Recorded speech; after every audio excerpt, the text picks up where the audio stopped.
ജിമ്മിൽ പോയാൽ height affected ആകുമോ, ഹൈറ്റ് വെക്കാതിരിക്കുമോ? നമ്മുടെ സൊസൈറ്റിയിൽ ഒരുപാട് പേർക്കുള്ള ഒരു ഡൗട്ടാണിത്. ഇത് സത്യമാണോ? നമുക്ക് നോക്കാം.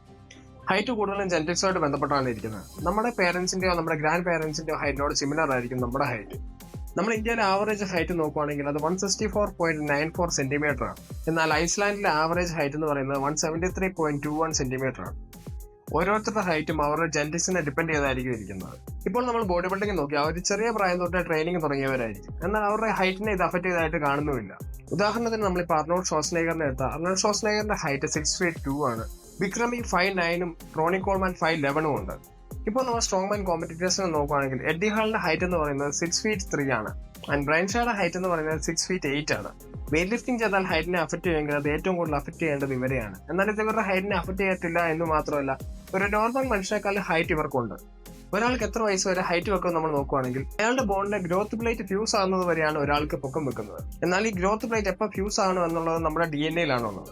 നമ്മുടെ ഗ്രോത്ത് പ്ലേറ്റ് ഫ്യൂസ് ആകുന്നത് വരെ നമുക്ക് ഹൈറ്റ് വെക്കും, അത് കഴിഞ്ഞാൽ നമുക്ക് ഹൈറ്റ് വെക്കില്ല. സോ നമ്മുടെ ഗ്രോത്ത് സ്റ്റേജിൽ, അതായത് നമ്മുടെ ബോണിലെ ഗ്രോത്ത് പ്ലേറ്റ് ഫ്യൂസ് ആകുന്നതിന് മുമ്പ് നമ്മൾ നല്ല ന്യൂട്രീഷ്യസ് ആയിട്ടുള്ള മിനറൽസ് എല്ലാം അടങ്ങിയിട്ടുള്ള ഫുഡ് കഴിക്കുകയും വർക്കൗട്ട് ചെയ്യുകയും ഒക്കെ ചെയ്താൽ നമ്മുടെ ബോണിന്റെ ഗ്രോത്ത് ഇമ്പ്രൂവ് ആകും.